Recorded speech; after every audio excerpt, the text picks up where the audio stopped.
Welcome to value creator blog और ये video educational purpose के लिए। अब हम लोग यहाँ पे देखें कि एक दिन मार्केट गैप डाउन खुलता है और ऊपर जाता है और एक दिन मार्केट गैप अप खुलता है और नीचे आता है। तो एक्जैक्टली ये क्या बता रहा है? ये बता रहा है कि इस लेवल पे मार्केट में कंफ्यूजन है। इस वाले लेवल पे यानी प्रीवियस हाई के आसपास मार्केट में एक कंफ्यूजन प्रिवेल कर रहा है। प्रीवियस हाई के आसपास एक कंफ्यूजन प्रिवेल कर रहा है। ठीक है, अभी कंफ्यूजन क्यों प्रिवेल कर रहा है? अगर हम लोग इस चीज को अगर ध्यान से देखें तो यहाँ इस वाले जोन पे अगर हम लोग आरएसआई का लेवल को अगर मार्क करें तो आरएसआई मार्केट एक नए हाई को टच कर रहा है और आरएसआई में कमजोरी दिख रही है। ठीक है, और वो नीचे की ओर इंक्लाइंड है, जबकि आज मार्केट जो है ऊपर खुल के नीचे आया है। अगर हम लोग इस दिन को देखें 4 सितंबर को, तो 3 सितंबर आरएसआई अपने हाईएस्ट पॉइंट पे था, लगभग कितने 70 के आसपास था। लेकिन अगले दिन गैप डाउन खुलने के बाद मार्केट जो है ऊपर गया है, लेकिन आरएसआई ऊपर नहीं गया, बल्कि आरएसआई धीरे धीरे डिक्लाइन कर रहा है। इस चीज को हम लोग देख सकते हैं कि RSI over a period of time decline हो रहा है। हो सकता है कि ये हो कि इतना रैली करने के बाद, ठीक है, इतना रैली करने के बाद प्रॉब्लली कितने पॉइंट का रैली हो गया है? अगर लो से हम अपने हाई को देखें तो लगभग 1447 पॉइंट का रैली हो चुका है। अब 1447 पॉइंट का रैली होने के बाद स्टिल मार्केट अभी भी किसी तरह का स्ट्रॉन्ग पुल बैक नहीं शो किया है। ठीक है, एक रिट्रेसमेंट शो नहीं किया है। अगर रिट्रेसमेंट अगर होता भी है अगर मार्केट में, तो लगभग कितना हो सकता है? मार्केट को पॉजिटिव रहने के लिए जो रिट्रेसमेंट चाहिए वो लगभग यहाँ से है 50% का। 50% के नीचे जैसे ही मार्केट जाता है, मार्केट में, ठीक है, बाइंग की जगह सेलिंग प्रेशर आना शुरू हो जाएगा। और ये 50% का लेवल कौन सा है? 24,619। ये 24,619 का जो लेवल है, ये पुल बैक लेवल हो सकता है या करेक्शन लेवल हो सकता है। करेक्शन लेवल, ठीक है, जहाँ पे निफ्टी ट्रेड कर सकता है आने वाले टाइम पे। इस लेवल पे अगर निफ्टी आता भी है तब भी निफ्टी जो है स्ट्रॉन्ग रहेगा। लेकिन अभी निफ्टी के लिए हम लोगों के लिए पहला टारगेट क्या होना चाहिए? पहला टारगेट होना चाहिए 20 EMA, जो 24,904 है। ठीक है, ये पहला टारगेट होना चाहिए, क्योंकि निफ्टी अभी अपने 20 EMA से काफी दूर है, अपने एवरेज से काफी दूर है। अब हम लोग आवरली चार्ट में जाते हैं और थोड़ा इंट्राडे में देखते हैं कि हम लोगों को कहाँ अपॉर्चुनिटी मिल सकती है। अगर हम लोग यहाँ पे इंट्राडे में देखें तो कल गैप डाउन होने के बाद, ठीक है, गैप डाउन होने के बाद मार्केट काफी अच्छा अप मूव किया और लगभग जिस टारगेट का हम लोग जिक्र कर रहे थे वो मार्केट खुलते ही दे दिया। तो ऑब्वियस है कि वो ट्रेडेबल तो होगा नहीं। ठीक है, हम लोग लगभग इस वाले जोन को लगभग हम लोग लग रहा था कि इस वाले जोन पे हो सकता है कि मार्केट ट्रेड कर रहा हो। तो हम लोग इस वाले जोन का एक कैलकुलेशन निकाले थे कि लगभग इस वाले जोन के आसपास 110-111 पॉइंट का अप मूव हो सकता है कि मार्केट दे। ठीक है, स्लाइटली थोड़ा सा के लिए रह गया वो मूव। ठीक है, वो मूव जरा सा के लिए प्रोबेबली हो सकता है कि कल आ जाइए मूव। लेकिन अगर हम लोग अब यहाँ पे देखें, जो कल हम लोग बात किए थे कि हो सकता है कि यहाँ पे किसी तरह का डबल बॉटम तो मार्केट बनाने का कोशिश नहीं कर रहा है।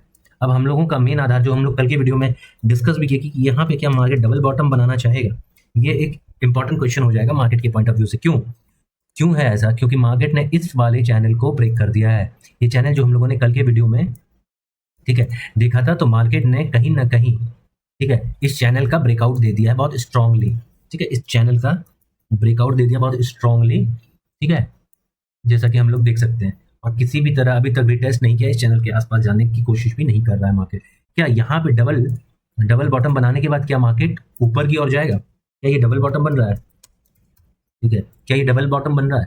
तो ये आने वाला टाइम बताएगा कि ये डबल बॉटम बन रहा है। क्योंकि ये फिर अगर हम लोग अगर देखें कि अगर मार्केट कुछ ऐसा बिहेव करता है, ठीक है, एक लोअर हाई बना के अगर किसी भी तरह इस वाले लेवल को ब्रेक कर दिया, तो मार्केट कुछ ऐसे बिहेव कर सकता है आने वाले टाइम में। ठीक है, कैसे? अगर हम लोग यहाँ पे थोड़ा सा ध्यान से देखें तो इस वाले लेवल के ब्रेकआउट के बाद हो सकता है यहाँ पे डबल अगर बॉटम ना बनाए मार्केट, बल्कि यहाँ पे एक लोअर हाई बना दे। यहाँ पे एक लोअर हाई बना दे। अगर ये लोअर हाई बनता है, ठीक है, यहाँ पे हो सकता है एक लोअर हाई बन जाए और ये उसके बाद नेक लाइन बन जाएगा। ये नेक लाइन बन जाएगा, ये नेक लाइन बन जाए और ये बन जाए लोअर हाई, और ये बन जाए लोअर हाई। ठीक है, ये लोअर हाई बन जाए। अगर ऐसा कुछ होता है कि ये लोअर हाई बन जाए और ये नेक लाइन बन जाए, तो प्रोबेबली हम इन लोग एक डाउनवर्ड मूवमेंट देखेंगे। तो कौन सा लेवल बहुत इंपॉर्टेंट होगा बैंक निफ्टी? तो 25, कौन सा लेवल? 25,088 से लेके 25,068 का लेवल ब्रेक नहीं होना चाहिए। इस लेवल का ब्रेकडाउन मार्केट को सिग्निफिकेंटली नीचे लेके आ सकता है फिलहाल अभी के लिए। ठीक है, एक छोटा सा करेक्शन प्रोबेबली हम लोगों को देख सकते हैं। या फिर एक चीज और हो सकता है कि मार्केट इस जोन में आए, फिर से यहाँ पे एक हायर हाई बनाए, फिर यहाँ आए और फिर एक हायर हाई बनाए। तो यहाँ पे हो सकता है कि मार्केट एक ट्रेडिंग रेंज में भी ट्रेड कर सकता है आने वाले कुछ टाइम के लिए। ट्रेडिंग रेंज में भी ट्रेड कर सकता है आने वाले कुछ टाइम के लिए। अब हम लोग इस चीज़ को सारे लोगों को, ये प्रोबेबिलिटी की बात हो गई, प्रोबेबिलिटी की बात अब हो गई है। तो अब हम लोग बात करते हैं कि एग्जैक्टली आने वाले टाइम में लग कैसा रहा है। तो ये अपने गैप को क्लोज कर दिया, 20 EMA से दूर है, तो प्रोबेबली 20 EMA हम लोगों का टारगेट होना चाहिए, क्योंकि 24,919 के आसपास है, 24,919 के आसपास है। तो ये हम लोगों को ध्यान में रखना है कि 24,919 हम लोग को आने वाले टाइम में मिल सकता है। अब हम लोग देखते हैं बैंक निफ्टी। अब बैंक निफ्टी यहाँ पे अगर हम लोग देखें, जो कैंडल्स बने हैं बैंक निफ्टी के अंदर, तो वो कहीं से जस्टिफाइड नहीं है। They are mostly in nature of doji, ठीक है, they are mostly in nature of doji. अगर डोजी कैंडल अगर स्ट्रेंथ का रहा, डोजी कैंडल अगर स्ट्रेंथ का साइन है, तो प्रोबेबली मुझे नहीं लगता कि मार्केट तब तो बहुत ऊपर और चला जाएगा। ऐसा मुझे नहीं लगता है कि डोजी कैंडल, और ये डोजी कैंडल में स्ट्रेंथ नहीं है, इस चीज को सिग्निफाई कर रहा है आपका आरएसआई, जो क्लियर कर दिखा रहा है कि मार्केट ऊपर तो जा रहा है, लेकिन जो आरएसआई है अकॉर्डिंगली एक वीकनेस का साइन शो कर रहा है। अब अगर हम लोग यहाँ पे अगर एक चीज देखें, ये बड़ा क्रिटिकल लेवल है इस वाले जोन पे, इस वाले जोन पे कहीं मार्केट डबल टॉप तो नहीं बना रहा है, इस वाले जोन पे मार्केट कहीं डबल टॉप तो नहीं बना रहा है, ठीक है। क्यों? जैसे ही हम लोअर टाइम फ्रेम पे आएंगे तब हम लोगों को एक क्लैरिटी आएगा, ठीक है। इस जगह मार्केट के आसपास एक रेसिस्टेंस हम लोग देख सकते हैं, हम लोग फेस कर रहे हैं कि इस जोन पे एक रेसिस्टेंस हो सकता है कि मार्केट फेस करे, इस वाले जोन पे एक रेसिस्टेंस मार्केट फेस करे, ठीक है, एक रेसिस्टेंस मार्केट फेस करे इस वाले जोन पे, ठीक है। हो सकता है कि मार्केट यहाँ पे एक रेसिस्टेंस, यहाँ पे एक बहुत स्ट्रॉन्ग ग्रीन कैंडल आया था जो कि मुझे ब्रेकआउट जैसा लग रहा था, ये बहुत स्ट्रॉन्ग ग्रीन कैंडल था। मुझे नहीं लगता कि इतने स्ट्रॉन्ग ग्रीन कैंडल लास्ट 20 बार में कहीं था, 20-30 बार्स में कहीं पे भी था इतना स्ट्रॉन्ग ग्रीन कैंडल, लेकिन उसके बाद मार्केट गिर गया और इवन इस कैंडल के लो के नीचे आ गया।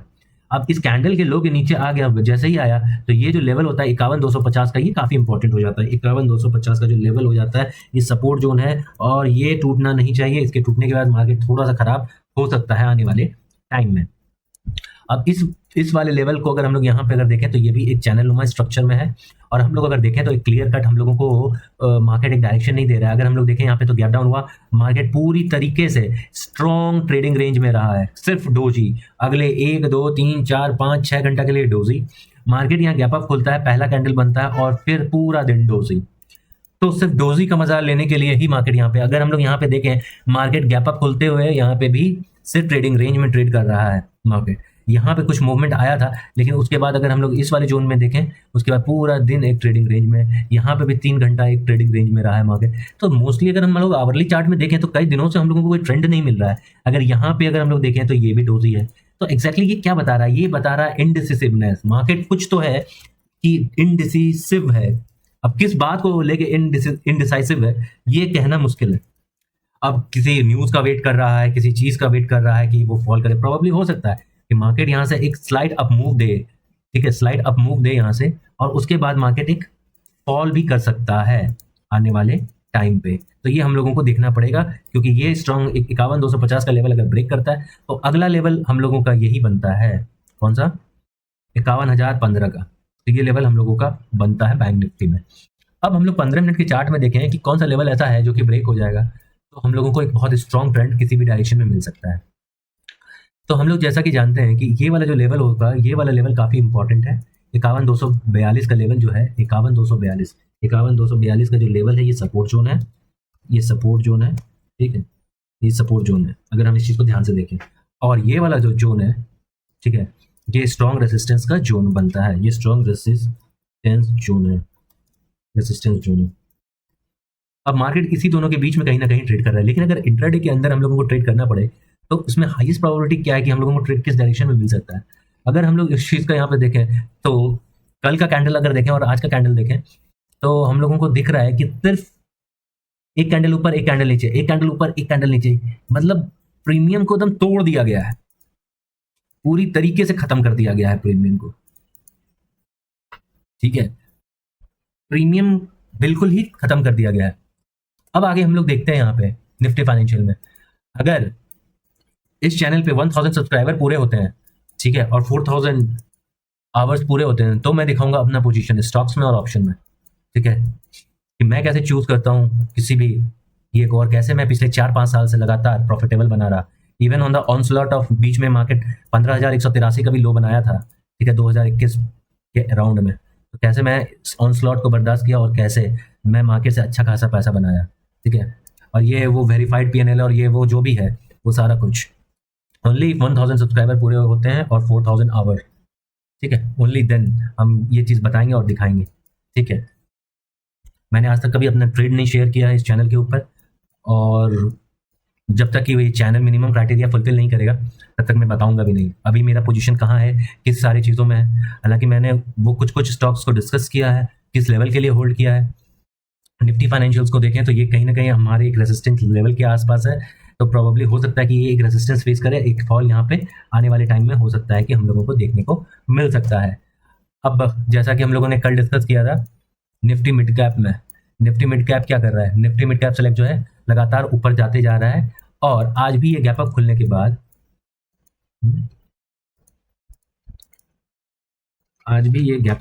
अगर हम लोग इस चीज को देखें, यहाँ RSI इस लेवल के बराबर है, ये यहाँ पे एक डाइवर्जेंस शो कर रहा है, प्राइस ऊपर जा रहा है, ठीक है, और RSI फ्लैट है, ठीक है, RSI फ्लैट है। तो ये क्या बता रहा है, प्रोबेबली हो सकता है कि क्या यहाँ पे क्या ये एक रेजिस्टेंस फेस करके थोड़ा सा नीचे की और पुल बैक मिलेगा, या फिर ये इस वाले लेवल को और थोड़ा सा ऊपर खींच सकता है। तो देयर आर चांसेस अगर ये वाला लेवल ब्रेक करता है तो अगला रेजिस्टेंस 13,562 का ही बनता है मिड कैप में, सेंसेक्स में। अब सेंसेक्स में अगर हम लोग देखें तो एक नीचे की ओर मूव आ चुका है, and probably that same move we can expect from कौन सा, निफ्टी से, ठीक है। तो आने वाले टाइम में ये एक रेजिस्टेंस का लेवल है, और यहाँ पे अगर हम लोग देखें तो क्लियर कट RSI में डाइवर्जेंस से बोलने का जरूरत नहीं है कि ये शॉर्ट बनना चाहिए। And to be very frank and clear, I am in short side in bank Nifty, to be very clear. और वो पोजीशन आज ही क्रिएट किया, कैसे किया नहीं किया, ये जब वीडियो के जो भी क्राइटेरिया है, जब यूट्यूब का सारा क्राइटेरिया जो भी मैंने डिस्कस किया है 1000 सब्सक्राइबर एंड 4000 आवर पूरा होगा तो मैं बताऊंगा कि मैं कैसे ऑप्शन बाइंग को ट्रेड करता हूँ, not option selling, how I trade option buying and how I am profitable with option buying, ठीक है। ऑप्शन सेलिंग मुझे समझ में नहीं आता, ठीक है, और मुझे ऑप्शन सेलिंग क्यों नहीं समझ में आता है वो मैं बाद में बताऊंगा। तो आज के लिए बस इतना ही। अगर हम लोग जाते जाते अगर डाउ जोन्स को देख लें तो डाउ जोन्स क्या बता रहा है, अगर डाउ जोन्स देखें तो यहाँ पे एक ट्रेडिंग रेंज बना रहा है, प्रोबेबली यहाँ से डाउ जोन्स में एक बाइंग आनी चाहिए। अगर डाउ जोन्स में यहाँ से बाइंग आती है तो हाँ थोड़ा सा 50% करेक्शन आ सकता है, एंड प्रोबेबली 50% डाउ जोन्स में यहाँ कहीं पे होना चाहिए, और यहाँ पे होने के बाद एक बार और यहाँ से बाइंग इनिशिएट प्रोबेबली हो सकता है। And one thing last but not least, ठीक है, अगर हम लोग नीचे जाएंगे लेकिन ये फाइनल फॉल नहीं है, जो फॉल का आप वेट कर रहे हो वो नहीं है, वी आर गोइंग, अभी तक निफ्टी के अंदर ऑल टाइम हाई बना नहीं है, तो लास्ट तक वीडियो को जरूर देखें। Thank you.